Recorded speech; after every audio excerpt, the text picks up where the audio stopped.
Capítulo 7. El servicio para la piedad.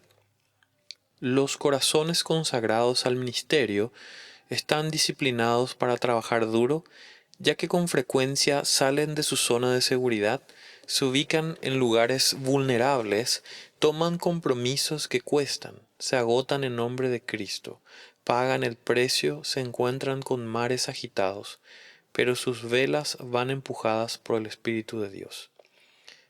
R. Kent Hughes. Dejó de existir en 1861. Sin embargo, la gente aún reconoce su nombre.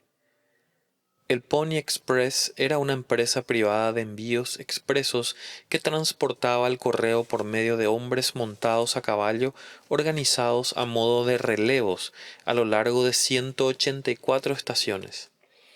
El extremo oriental se ubicaba en Saint Joseph, Missouri, y la terminal occidental estaba en Sacramento, California. El costo de enviar una carta de 15 gramos a través del Pony Express oscilaba entre los 25 y $125 de hoy, según el momento en la vida del servicio en que se envió.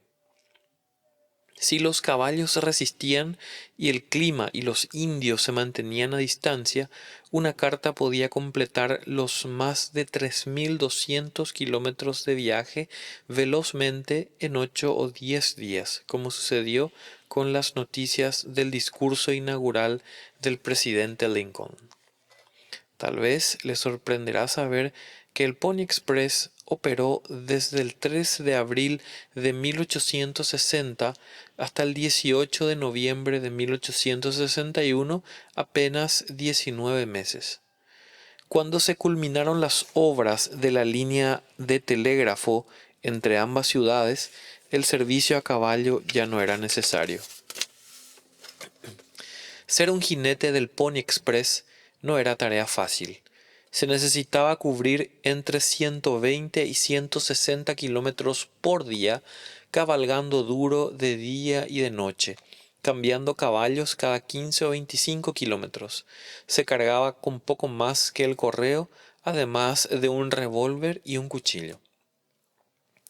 Con el fin de viajar con poco peso y para aumentar la velocidad y la movilidad durante los ataques de los indios, estos hombres cabalgaban en camisa siempre que podían, a veces incluso en medio del feroz invierno. ¿Cómo reclutaría usted voluntarios para esta peligrosa tarea? Se dice que Bolivar Roberts, el superintendente del extremo occidental del Express, colocó un anuncio en un periódico de San Francisco en marzo de 1860. Se buscan jóvenes delgados y enjutos de hasta 18 años. Deben ser jinetes expertos dispuestos a correr riesgo de muerte a diario. Se prefieren huérfanos. Esa era información sincera acerca del servicio requerido. Sin embargo, al Pony Express nunca le faltaron jinetes. Necesitamos ser así de sinceros para decir la verdad acerca de la disciplina del servicio a Dios. Así como el Pony Express, el servicio a Dios no es un trabajo para los que estén ligeramente interesados. Es un servicio costoso. Dios le pide a usted su vida. Requiere que el servicio a Él sea una prioridad, no un pasatiempo. No quiere siervos que le ofrezcan el tiempo que le sobra después de sus otros compromisos.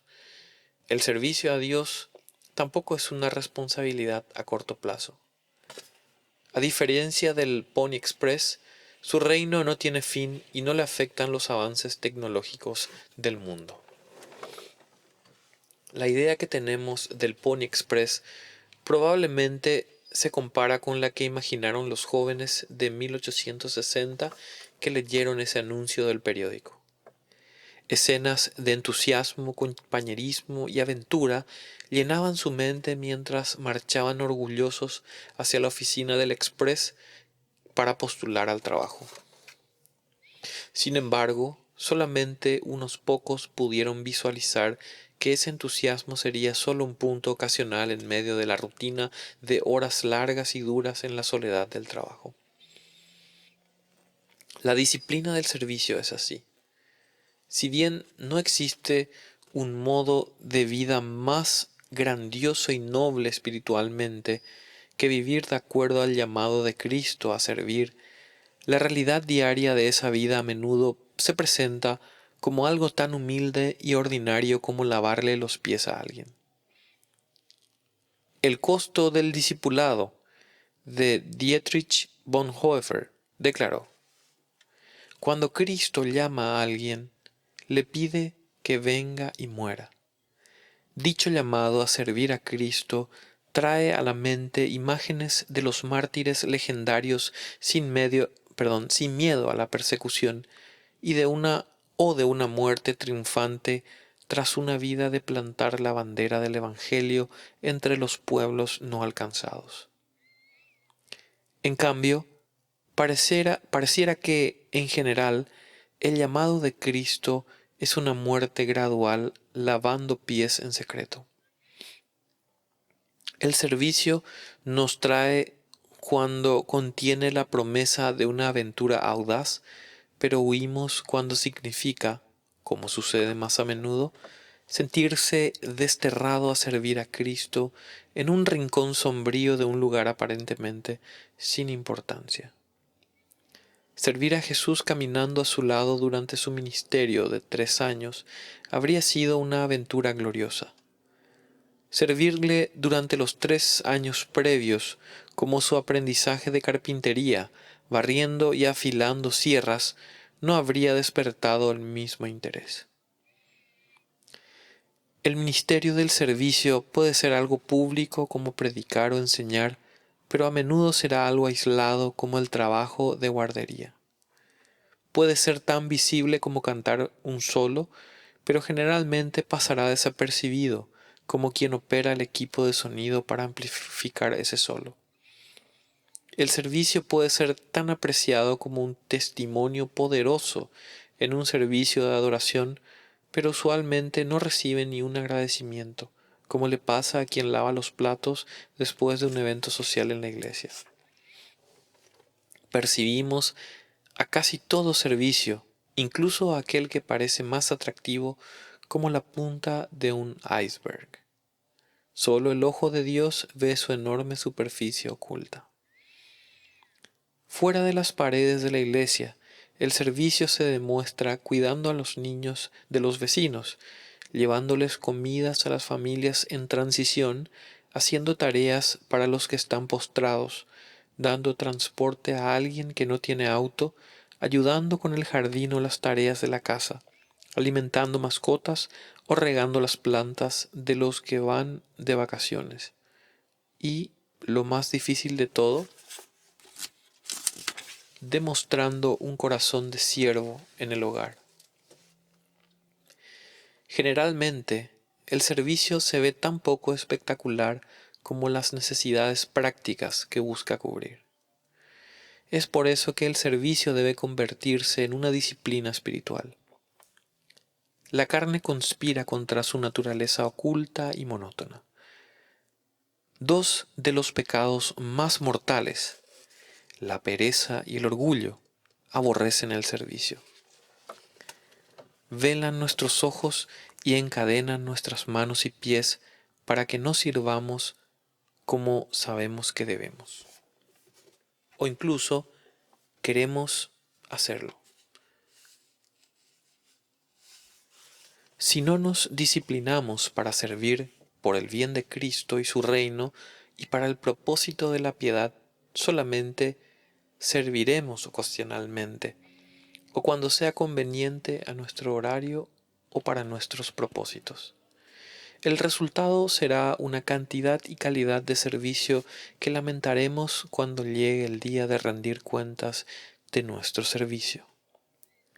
No todo acto de servicio será o deberá ser un servicio disciplinado. La mayoría de las veces, nuestro servicio deberá surgir simplemente de nuestro amor a Dios y a los demás. Así como nuestra adoración y evangelización, también nuestro servicio deberá fluir desde el interior, sin necesidad de disciplina alguna, como resultado de la presencia y de la obra transformadora del Espíritu Santo. Sin embargo, debido a que el Espíritu de Jesús en nosotros nos hace anhelar ser más como Jesús, y debido también a la constante tendencia de nuestro corazón hacia el egoísmo, debemos disciplinarnos para servir. Los que lo hacen descubren que servir es uno de los medios más seguros y prácticos para crecer en la gracia. Para que no creamos que servir es simplemente una opción, grabemos esto en la piedra angular de nuestra vida cristiana. Cada cristiano está llamado a servir. Cuando Dios llama a sus escogidos a sí mismo, no llama a ninguno a la ociosidad. Cuando nacemos de nuevo y nuestros pecados son perdonados, la sangre de Cristo limpia nuestra conciencia, según Hebreos capítulo 9, versículo 14, a fin de que sirvamos al Dios viviente. La Biblia de cada creyente lo exhorta. Servid al Señor con alegría. Salmo 102, versículo 2. Salmo 100, versículo 2. La palabra de Dios no tiene lugar para el desempleo espiritual o la jubilación espiritual o cualquier otra descripción de un cristiano profeso que no sirva a Dios. Con seguridad, los motivos importan en el servicio que ofrecemos a Dios. La Biblia menciona al menos 6 motivos para servir. Motivados por la obediencia. Moisés escribió en Deuteronomio capítulo 13 versículo 4: No solamente el Señor tu Dios debe seguir y rendir culto, cumple sus mandamientos y obedécelo, sírvele y permanece fiel a Él. Todo en ese versículo está relacionado con la obediencia a Dios. En medio de este grupo de mandamientos acerca de la obediencia, encontramos el mandato de servirle a Él. Debemos servir al Señor porque queremos obedecerle. John Newton, el tratante de esclavos que se hizo pastor tras su conversión a Cristo, escribió himnos tales como Sublime Gracia. Ejemplifica el servicio obediente de la siguiente manera, y cito: Si 2 ángeles recibieran al mismo tiempo un encargo de parte de Dios, uno a descender y gobernar el imperio más grande de la tierra, y el otro a ir a barrer las calles del pueblo más humilde, a ellos no les importaría para nada el servicio que les tocó, sea el puesto de soberano o el de barrendero, ya que la alegría de los ángeles yace solamente en la obediencia a la voluntad de Dios. Fin de la cita. ¿Puede imaginar alguno de esos ángeles negándose a servir? Es inconcebible. Asimismo, ¿cómo puede cualquier cristiano profesante creer que es aceptable sentarse en el banco espiritual de suplentes y mirar a los demás llevando a cabo la obra del reino? Cualquier cristiano verdadero diría que quiere obedecer a Dios, pero desobedecemos a Dios cuando no le servimos activamente. Pecamos cuando nos negamos a servir a Dios. Motivados por la gratitud. El profeta Samuel exhortaba al pueblo de Dios al servicio por medio de estas palabras: Asegúrense de temer al Señor y de servirlo fielmente. Piensen en todas las cosas maravillosas que Él ha hecho por ustedes. Primera de Samuel capítulo 12 versículo 24. Cuando servir a Dios parece una carga, recordar las cosas maravillosas que Él ha hecho por ustedes evapora el agobio. ¿Usted recuerda cómo es no conocer a Cristo, no temer a Dios ni esperanza? Perdón, no tener a Dios ni esperanza. ¿Recuerda cómo se sentía ser culpable ante Dios y no tener perdón? ¿Recuerda el temor de saber que había ofendido a Dios y que su ira ardía contra usted? ¿Recuerda el horror de saber que solo un paso lo separaba del infierno? Ahora, ¿recuerda la experiencia de ver a Jesucristo con los ojos de la fe y de comprender por primera vez quién es Él de verdad y qué ha hecho a través de su vida, su muerte y su resurrección? ¿Recuerda el gozo de la primera vez que fue consciente del perdón y de la liberación del juicio y el infierno? ¿Recuerda la primera vez que tuvo la incomparable percepción de la certeza del cielo y de la vida eterna? Cuando el fuego del servicio a Dios disminuya, considere las cosas maravillosas que el Señor ha hecho por usted.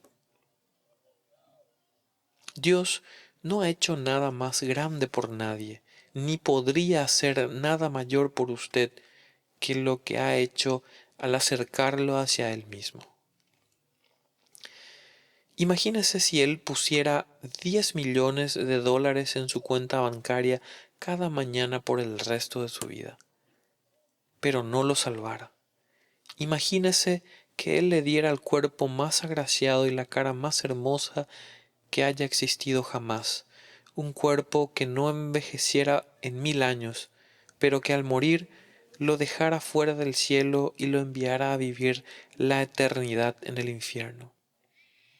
¿Qué cosa le ha dado Dios a alguien que pueda compararse con la salvación que le dio a usted como creyente? ¿No ve que Dios jamás podría hacer algo por usted u obsequiarle algo mayor que el regalo de entregarse a sí mismo? Si no podemos ser siervos agradecidos de aquel quien es todo y en quien tenemos todo, ¿qué nos hará agradecidos?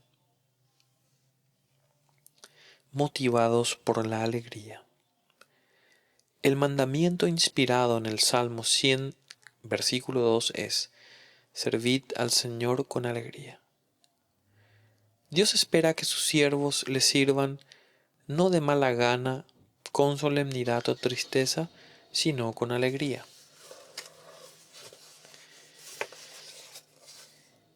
En las cortes de los reyes antiguos, los sirvientes a menudo eran ejecutados por el solo hecho de verse tristes durante el servicio al rey.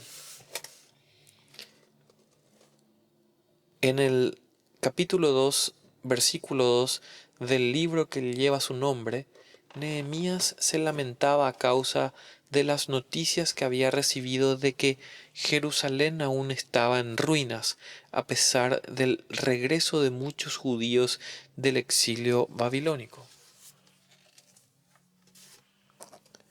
Un día, mientras servía al rey Artajerjes, el rey le dijo: ¿por qué te ves tan triste?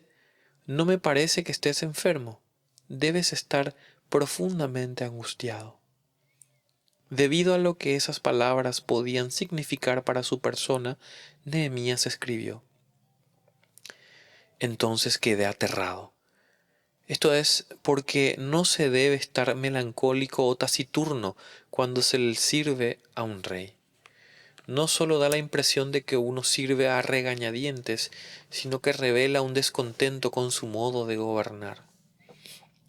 La persona que no puede servir al Señor con alegría contradice con su corazón lo que declara con sus labios. Puedo entender por qué una persona que sirve a Dios solamente por obligación no sirve con alegría. Puedo entender por qué la persona que sirve a Dios en un intento de ganar la entrada al cielo no le sirve con alegría. Sin embargo, el cristiano que reconoce de manera agradecida lo que Dios ha hecho por él por toda la eternidad debería ser capaz de servir a Dios alegremente y con regocijo. Un creyente no considera el servicio a Dios como una carga, sino como un privilegio.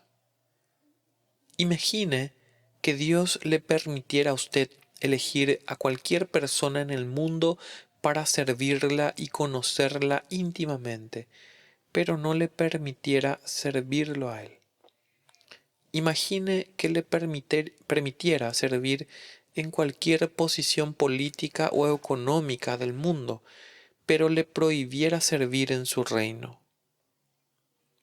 O imagine que Él le permitiera a usted servirse a sí mismo, haciendo lo que quisiera con su vida sin necesidades ni preocupaciones, pero jamás pudiera conocer a Jesús. Incluso la mejor de estas cosas se convierte en miserable esclavitud cuando la compara con el inconmensurable privilegio de servir a Dios. Es por esto que el salmista podía decir: un solo día en tus atrios es mejor que 1000 en cualquier otro lugar. Prefiero ser un portero en la casa de mi Dios que vivir la buena vida en la casa de los perversos. Salmo 84, versículo 10.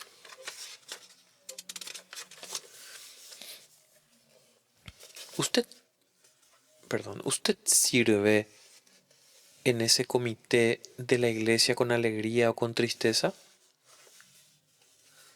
¿Sirve a su prójimo con agrado o de mala gana? ¿Tienen sus hijos la impresión de que realmente disfruta servir a Dios o que simplemente lo tolera?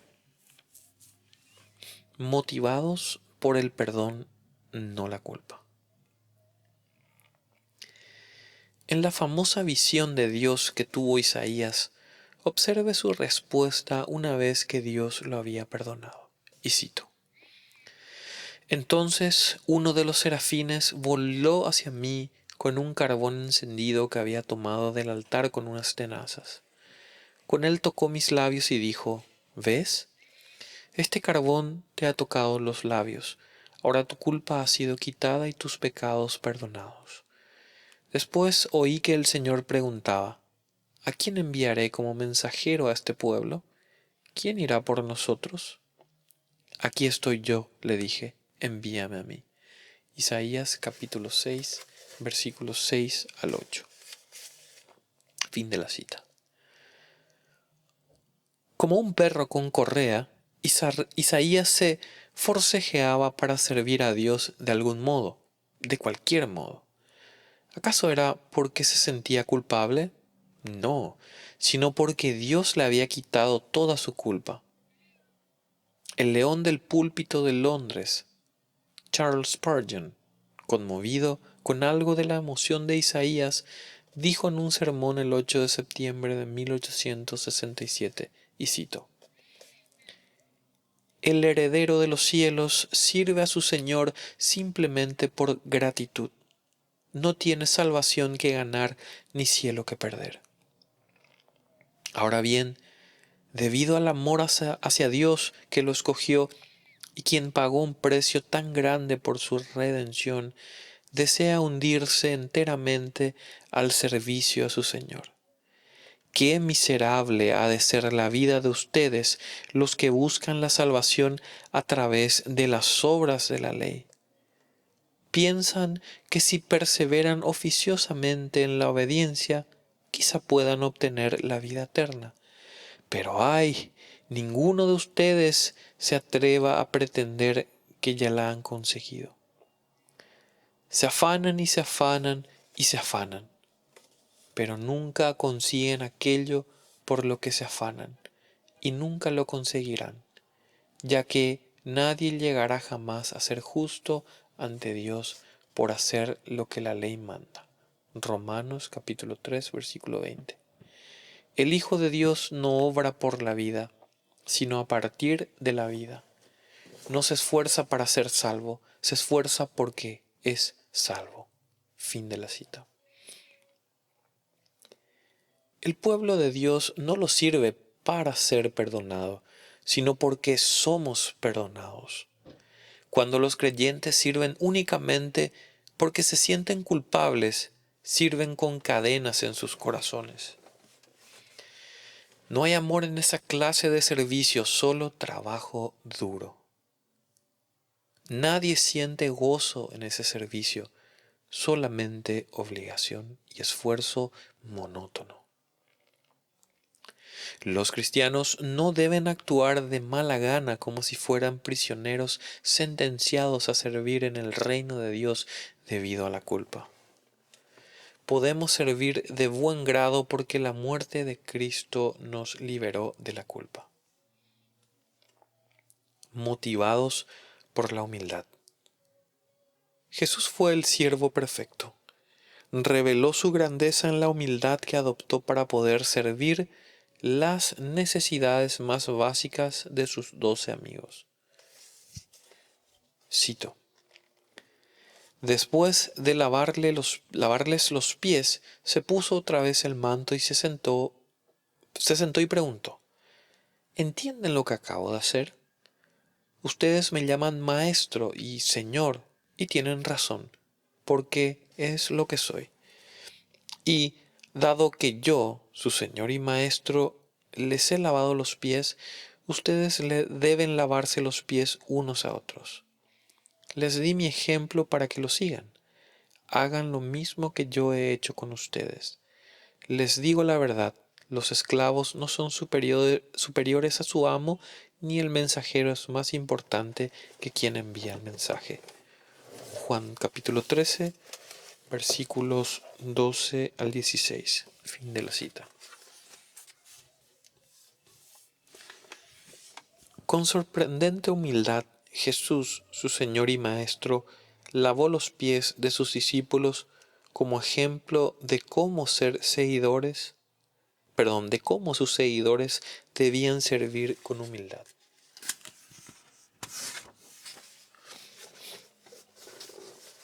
En este mundo, los cristianos siempre vivirán con una afinidad por el pecado.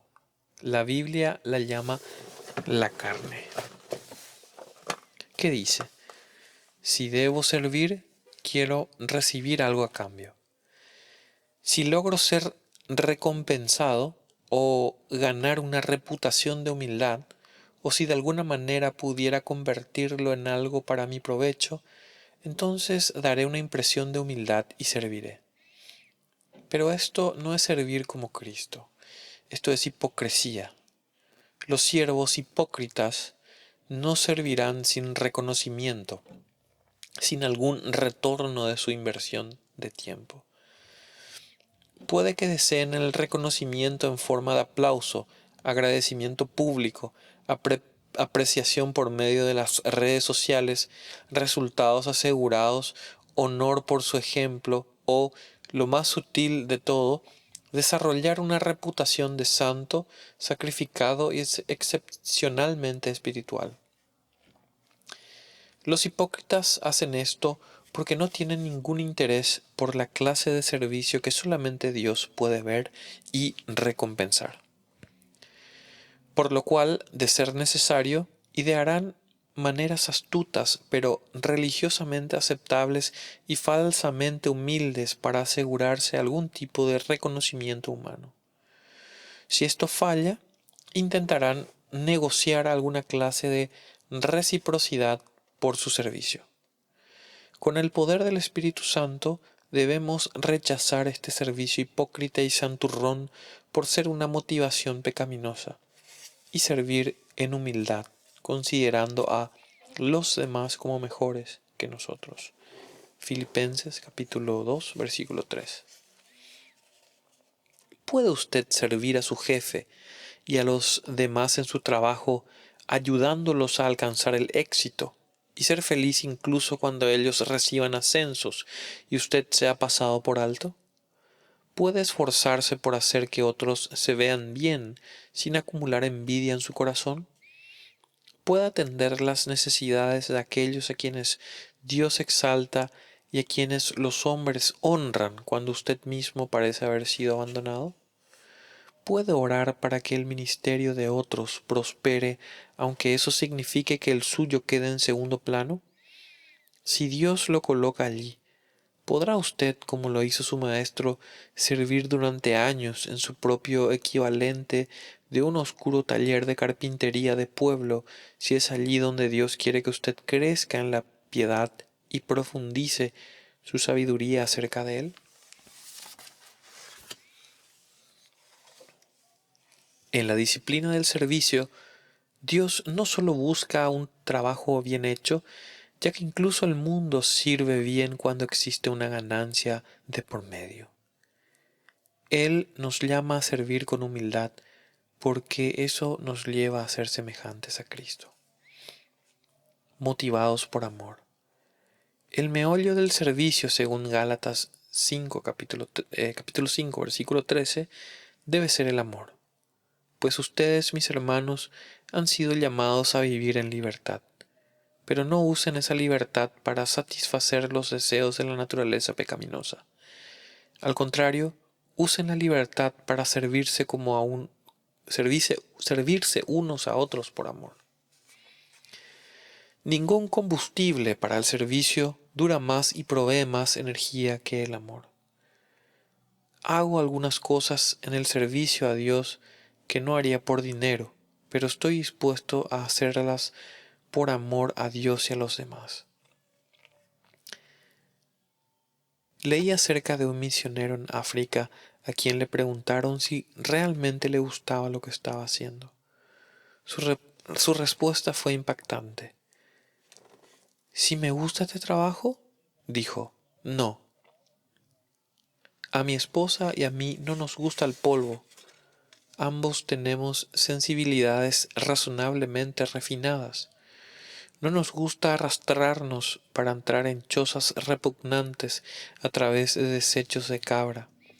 Pero, ¿acaso el hombre no debe hacer nada por Dios que no le gusta hacer? Que Dios se apiade de él si es así. Que me guste o no, no tiene nada que ver. Tenemos órdenes de ir y vamos. El amor nos obliga.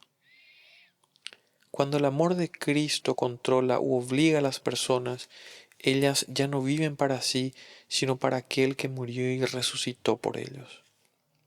Segunda de Corintios 5:15. Sirven a Dios y a los demás motivadas por el amor a Dios y a los demás.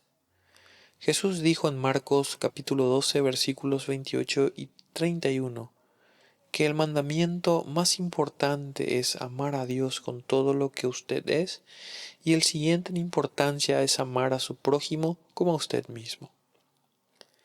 A la luz de estas palabras, seguramente cuanto más amemos a Dios, más viviremos por Él y más lo serviremos, y cuanto más amemos a los demás, más los serviremos a ellos también.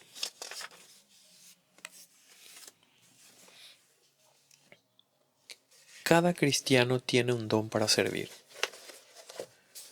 Los dones espirituales. Al momento de la salvación, cuando el Espíritu Santo, cuando el Espíritu Santo viene a vivir dentro de alguien, trae consigo un don. Leemos en 1 Corintios capítulo 12 versículos 4 al 11 acerca de distintas variedades de dones y que el Espíritu Santo determina por medio de su soberana voluntad qué don recibe cada creyente. Y ahora bien, hay diversidad de dones, pero el Espíritu es el mismo. Todas estas cosas las hace uno y el mismo Espíritu, repartiendo a cada uno en particular como Él quiere.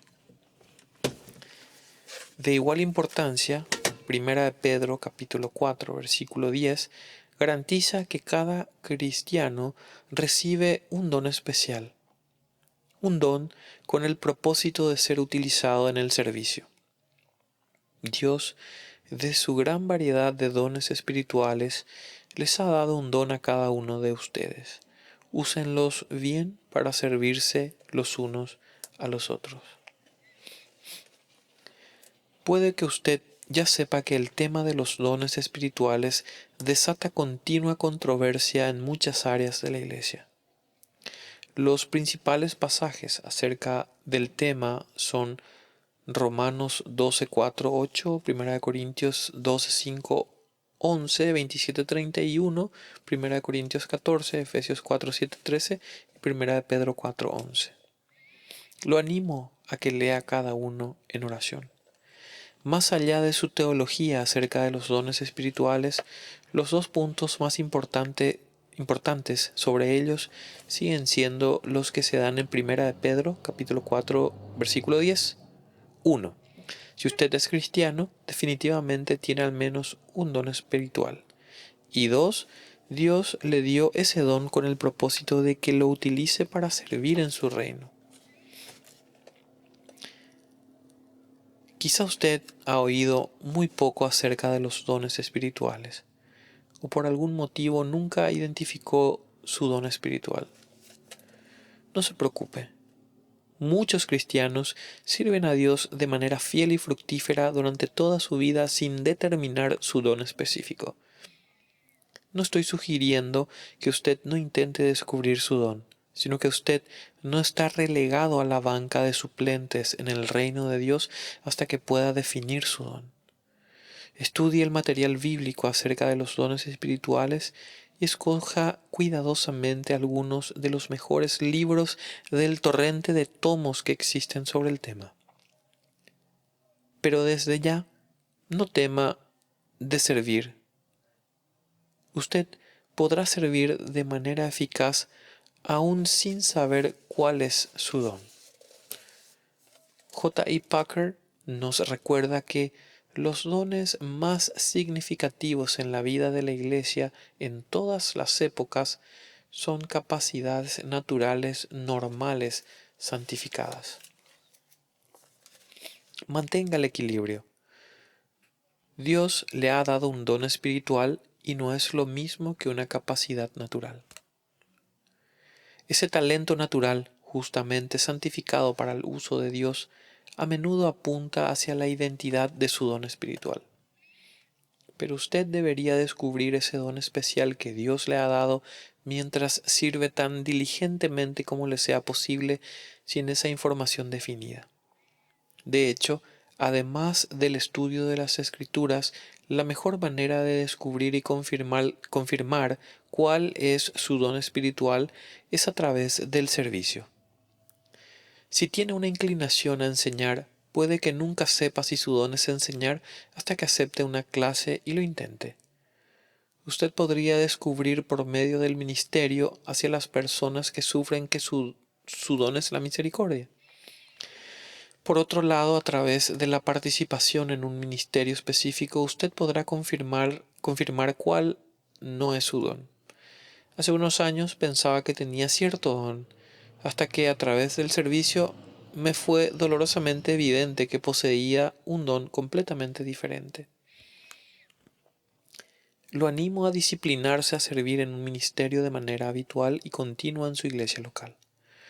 Usted no necesita servir en una posición reconocida o electa.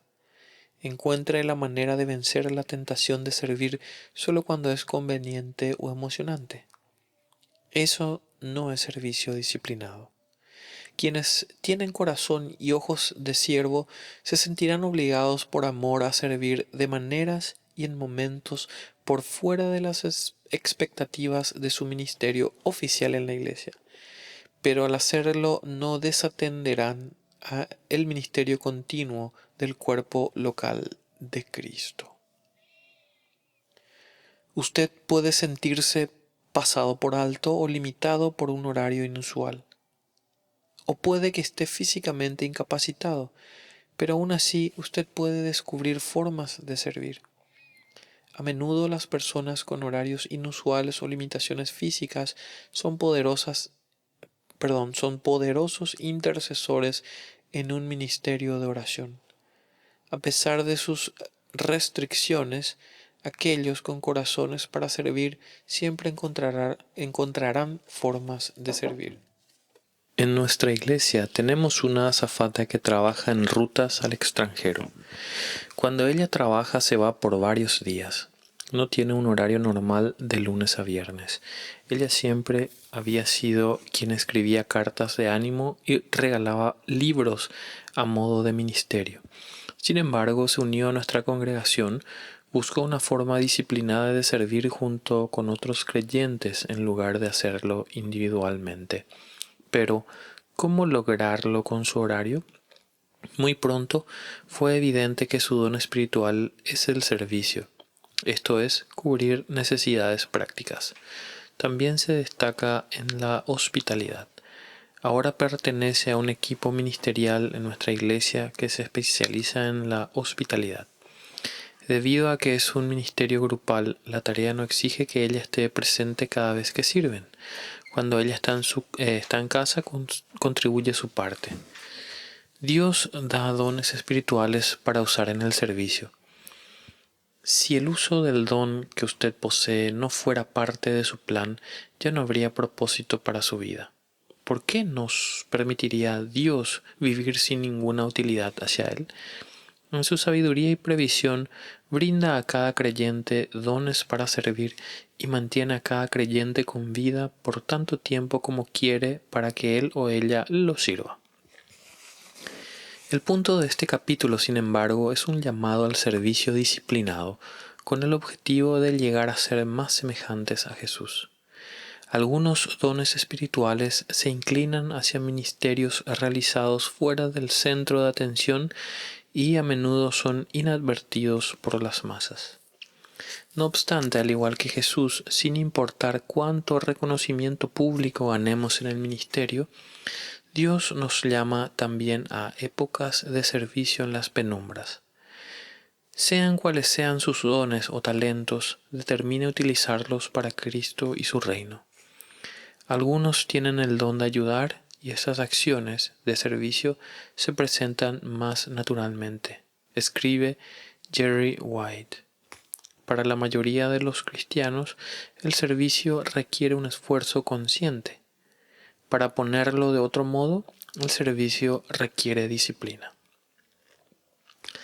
El servicio es generalmente ardua labor. Algunos enseñan que una vez que uno descubre y utiliza su don espiritual, entonces el servicio se convierte en un gozo sin esfuerzo. Eso no es cristianismo del Nuevo Testamento. El apóstol Pablo escribió en Efesios 4:12 acerca de preparar al pueblo de Dios para que lleve a cabo la obra de Dios. Énfasis añadido. A veces servir a Dios y a otros es simplemente ardua labor. Las Escrituras describen a los cristianos no solamente como hijos de Dios, sino también como siervos de Dios. Recuerde cómo comenzaba Pablo sus cartas, típicamente refiriéndose a sí mismo como un siervo de Dios, como vemos en Romanos capítulo 1, versículo 1. Cada cristiano es un siervo de Dios y los siervos trabajan.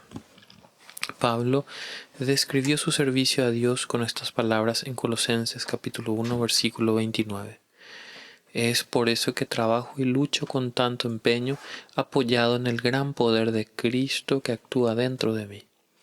La palabra trabajo en este pasaje significa trabajar al punto de agotamiento, mientras que de la palabra griega que aquí se traduce como lucho, surge nuestra actual palabra agonizar, por lo cual, para Pablo, servir a Dios era agonizar al punto del agotamiento. Esto no significa que su ministerio fuera un trabajo pesado y miserable. De hecho, el motivo por el que Pablo trabajaba tan duro era porque lo único que él amaba más que servir a Dios era a Dios mismo. Dios nos provee con el deseo y el poder para servirle. Luego luchamos en el servicio según la potencia de Él, la cual actúa poderosamente en nosotros. El verdadero ministerio jamás está impulsado por el poder de la carne. No me malinterprete. A menudo el resultado del poder de Dios actuando poderosamente en nosotros se siente como trabajo al punto de agotamiento. Esto significa que cuando usted sirve al Señor en una iglesia local o en cualquier tipo de ministerio, con frecuencia será difícil. Así como fue con Pablo, A veces su servicio será agonizante y agotador, requerirá de su tiempo, a menudo será más estresante o menos agradable que otras formas en las que podría invertir su vida. Y más allá de las demás razones, servir a Dios es ardua labor porque significa servir a las personas. A pesar de todo, recuerde, el servicio que no cuesta nada no logra nada. A pesar de que servir a Dios puede ser trabajo agonizante y agotador, es también la clase de trabajo más satisfactoria y gratificante. En Juan capítulo 4 leemos que Jesús había estado hablando con la mujer de Samaria. Había caminado todo el día. Estaba cansado y tenía hambre y sed. Y todo porque había estado sirviendo a su padre. Mientras descansaba junto al pozo afuera de Sicar, llegó esta mujer samaritana. Conversaron y su vida cambió para siempre. Mientras ella regresaba a Sicar a contar a los demás acerca de Jesús, los discípulos volvieron de comprar alimentos. Cuando le ofrecieron a Jesús un poco, él les dijo: Mi alimento consiste en hacer la voluntad de Dios, quien me envió, y en terminar su obra. Juan capítulo 4, versículo 34. Para Jesús el esfuerzo de servir a Dios era tan gratificante que lo llamaba su alimento. El servicio a Dios lo agotaba físicamente a tal punto que podía dormir profundamente en una barca mientras furiosas olas se estrellaban contra su cubierta. Una vez significó pasar 40 días sin comer. Para Jesús el servicio representaba muchas noches de dormir en el suelo en la intemperie. Significaba levantarse antes del alba para poder tener un tiempo a solas. En medio del agotamiento, el hambre, la sed, el dolor y las molestias, Jesús decía que la labor de servicio a Dios era tan gratificante que era como alimento. El servicio lo nutría, lo fortalecía, lo satisfacía y él lo devoraba. El servicio a Dios es un trabajo, pero no existe otro trabajo tan gratificante. El servicio disciplinado es también la clase de trabajo más perdurable. A diferencia de algunas de las cosas que hacemos, el servicio a Dios nunca termina siendo algo sin valor. El mismo Pablo, que agonizaba al punto de agotamiento al servir a Dios, nos recordó: Por lo tanto, mis amados hermanos, permanezcan fuertes y constantes, trabajen siempre para el Señor con entusiasmo, porque ustedes saben que nada de lo que hacen para el Señor es inútil. 1 Corintios 15:58. Usted no necesita servir a Dios durante mucho tiempo antes de sentirse tentado a pensar que en realidad su labor es en vano. Llegan pensamientos que dicen que su servicio es una pérdida de tiempo. Ve pocos resultados o quizá ninguno. Sin embargo, Dios promete que, más allá de lo que usted piense o vea, su esfuerzo para Él nunca es en vano. Esto no significa que usted no sienta a menudo como si sus esfuerzos no dieran resultado alguno, ni tampoco significa que algún día usted disfrutará de todo el fruto que usted había esperado y por el cual había orado. La promesa del Señor significa que aunque usted no vea la evidencia, su servicio a Dios nunca es en vano. Dios ve y conoce todo el servicio que usted le rinde y nunca lo olvidará. Él lo recompensará en el cielo por ese servicio porque Él es un Dios fiel y justo. Me encanta Hebreos capítulo 6, versículo 10. Dios no es injusto como para olvidarse de las obras y del amor que, para su gloria, ustedes han mostrado sirviendo a los santos como lo siguen haciendo. El servicio disciplinado a Dios es trabajo, a veces una labor dura y costosa, pero perdurará por toda la eternidad. Más aplicación. La adoración fortalece el servicio. Servir expresa adoración. La piedad requiere un equilibrio disciplinado entre ambas. Quienes puedan mantener el servicio sin una habitual adoración privada y congregacional están sirviendo en la carne. Más allá de la duración del servicio o la buena opinión que tengan los demás acerca de su servicio, no se esfuerzan por medio del poder de Dios como lo hizo Pablo, sino con el propio. En la adoración, nuestra experiencia con Dios y su verdad renueva nuestros motivos y nuestros deseos de servir. Isaías no dijo, aquí estoy, envíame a mí, 6:8, hasta después de su visión de Dios. Ese es el orden correcto, adoración y luego servicio impulsado por la adoración. En palabras de A.W. Tozer, la comunión con Dios lleva directo a la obediencia y a las buenas obras. Ese es el orden divino y jamás puede revertirse. No podemos resistir por mucho tiempo las exigencias del servicio sin recibir el poder para lograrlo por medio de la adoración.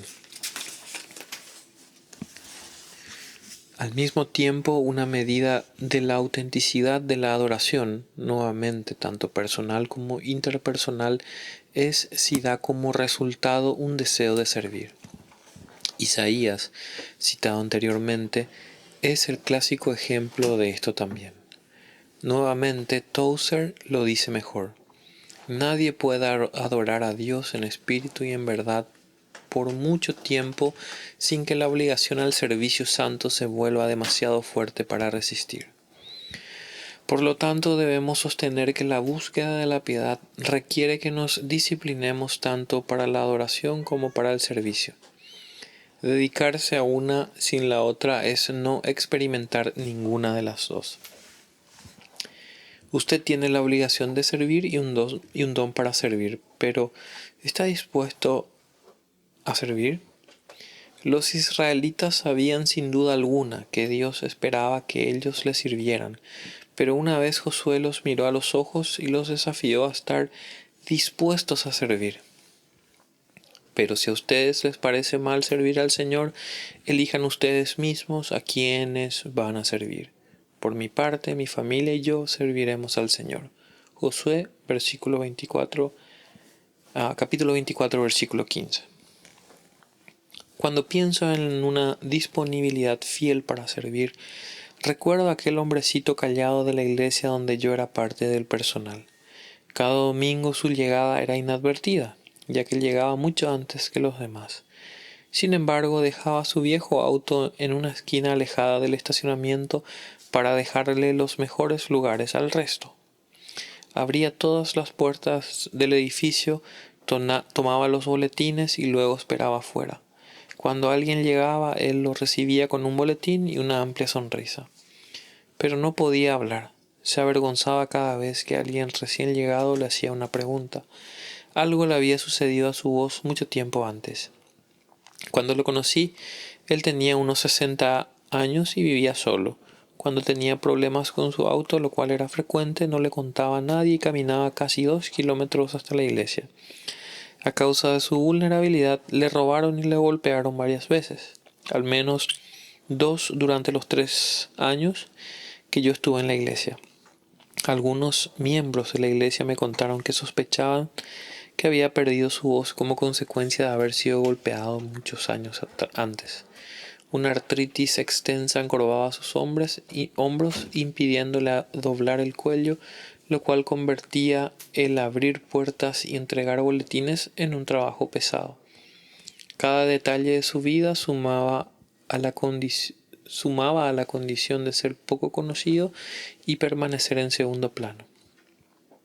Incluso su nombre, Jimmy Small, pequeño en inglés. No obstante, a pesar de sus desventajas, complicaciones, discapacidades y miles de potenciales excusas, él servía a Dios con gusto. Le servía de una manera disciplinada, lo cual a la vista de Dios no era ni poca cosa ni en vano. El Evangelio de Cristo crea siervos que se parecen a Cristo.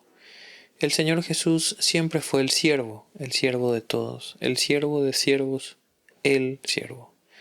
Él dijo, yo estoy entre ustedes como uno que sirve. Lucas 22:27. Jesús es nuestro mayor ejemplo de servidumbre, pero Él no vino a la tierra, no vivió y murió simplemente para hacernos más dispuestos a servir, ya que necesitábamos mucho más que eso. Debido a nuestro pecado necesitábamos ser reconciliados con Dios, y nadie se vuelve a sí mismo aceptable ante Dios intentando imitar el ejemplo de servicio de Jesús. Nadie puede servir tanto o tan bien que él o ella se vuelva lo suficientemente justificado delante de Dios. Debemos comprender y creer el Evangelio de Dios para estar justificados con Dios. El Evangelio de Jesucristo convierte a quienes pecan contra Dios en siervos de Dios.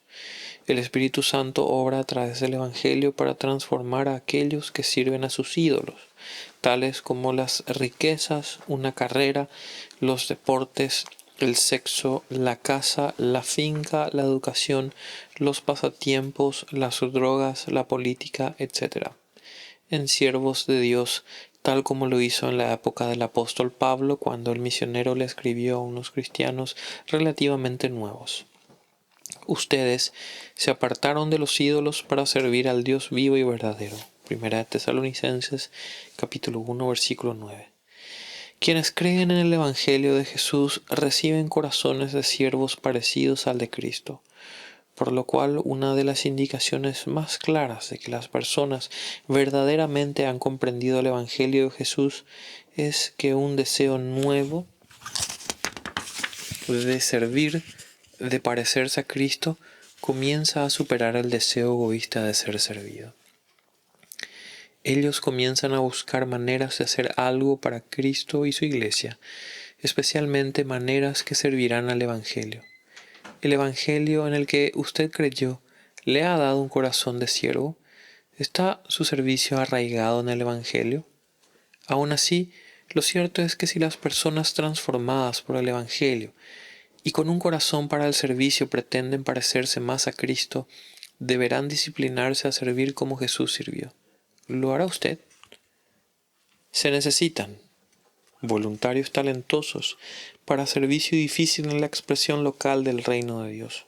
La motivación para servir debe ser la obediencia a Dios, la gratitud, la alegría, el perdón, la humildad y el amor. El servicio rara vez será glorioso. A veces la tentación de renunciar al lugar de servicio será muy fuerte.